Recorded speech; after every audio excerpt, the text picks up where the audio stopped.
First one. Little chunk, nothing crazy, but did a little scanning. It was textbook up north fishing.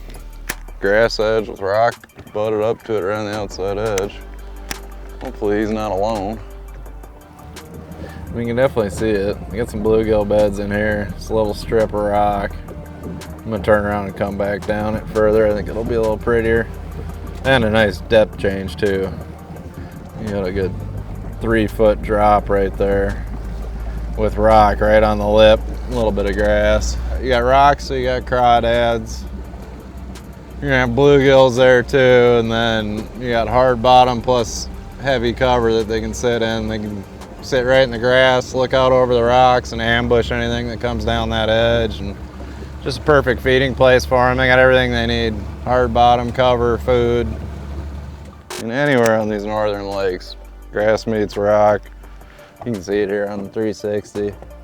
It's all grass inside of us, strip of rocks down the edge. I mean, it's textbook classic summertime, North Country largemouth fishing.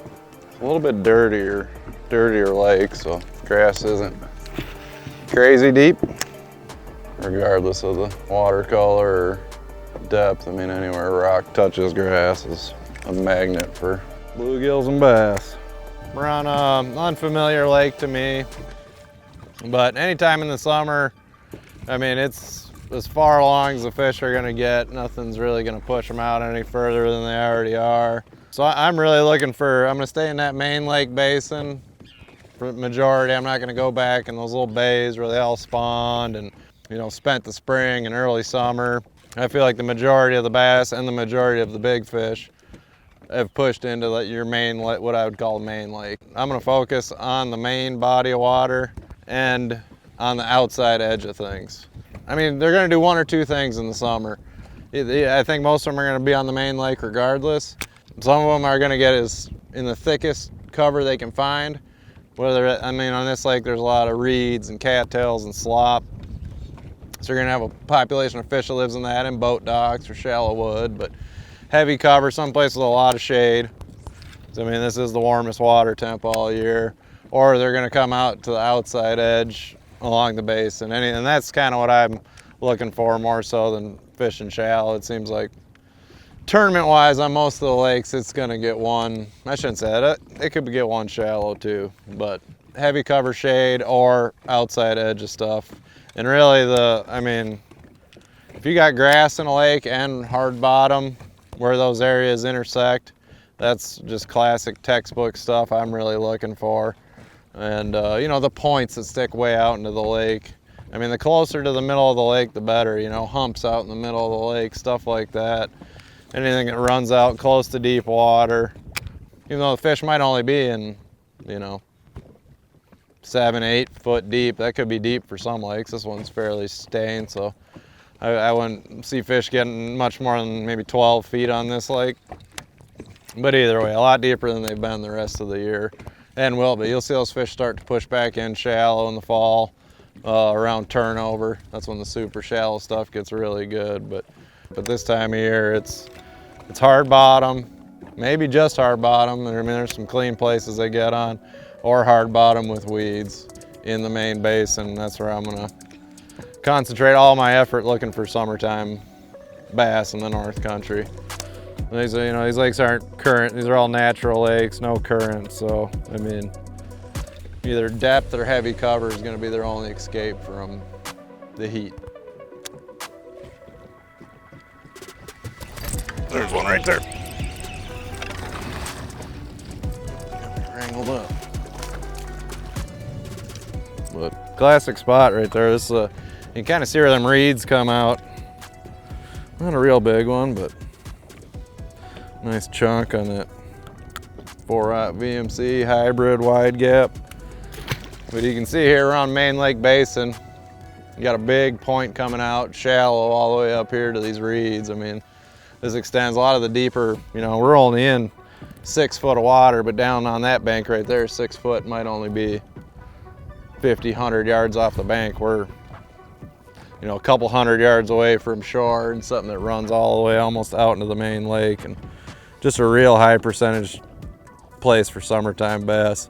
It's not crazy rock or nothing here, but it is, you know, a harder, sandy, gravelly bottom. And then you got a big weed point coming out off of it. And, you know, I think that's where your largest concentrations of big fish are gonna spend most of their summer.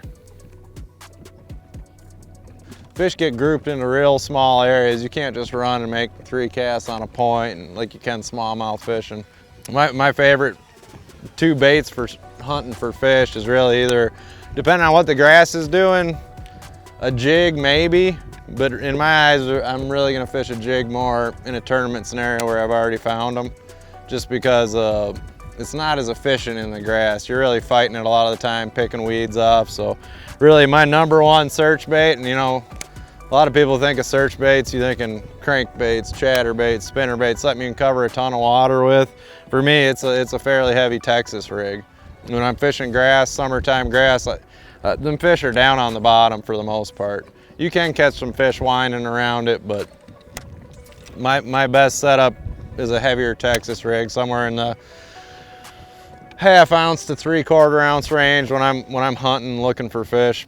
Well, I think one of the most efficient baits you can throw is a tube. It slides in and out of the grass the best. It's clean almost every cast. If you fish a jig or something with a lot of appendages on it, it really hangs up and you're fighting it all the time, getting it through there and picking stuff off your bait every cast.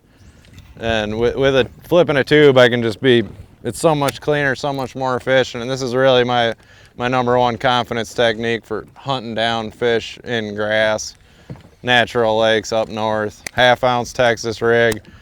I got a tungsten flipping weight on there, a 4/0 VMC hybrid wide gap, and a tube. And for rod and reel, I'm pretty basic, 7.3 medium heavy. I think everybody's got one of those. I do like a fast reel, an 8-to-1 gear ratio. And then you could do this on straight braid, but I like braid to a leader, even though we're fishing grass and there's color in here. This is just how I'm used to fishing. I can use the same setup in crystal clear water as I can in, you know, Mississippi River mud. So I'm just more comfortable with it. I don't like switching back and forth between this rod for straight braid, that rod straight fluorocarbon. It's just, I think it's more efficient setup for me. I mean, this is how I'm covering water. I got my trolling mower's not cranked, but I'm not fishing miles of bank either. I'm, you know, fishing real high percentage points. I'm paying attention to my Lake Master map, looking for tips of points, humps, any of that, you know, prime summertime stuff. And then I can just take this bait and I can throw it anywhere. I can throw it on clean rocks if I wanted to. I can throw it in a thick clump of grass on the edge of the grass and really just hunt down the best places. Now, if I catch a bunch, I'll mix up some baits through there, you know, maybe mix in a Tokyo rig or some finessey spinning rod stuff. But I mean, as far as hunting goes and finding them, I mean, it's a really good way. You can catch a bunch of them on it. Just seems like once you sit on something for a while, you got to mix it up. There's another one. Feels a little better. Nope. It's 2 off a spot though. Not the right ones, but broke my rod right there. Baby guy.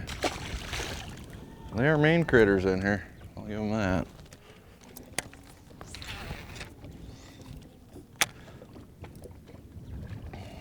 Still, I don't think it's a megawad. Shouldn't have took that long to get the second bite. I mean, for finding summertime bass in the grass, just flipping a, you know, 1/2 or 3/4 ounce Texas rig, I don't think there's a better way to do it. And it's my happy place. It's my most confident technique.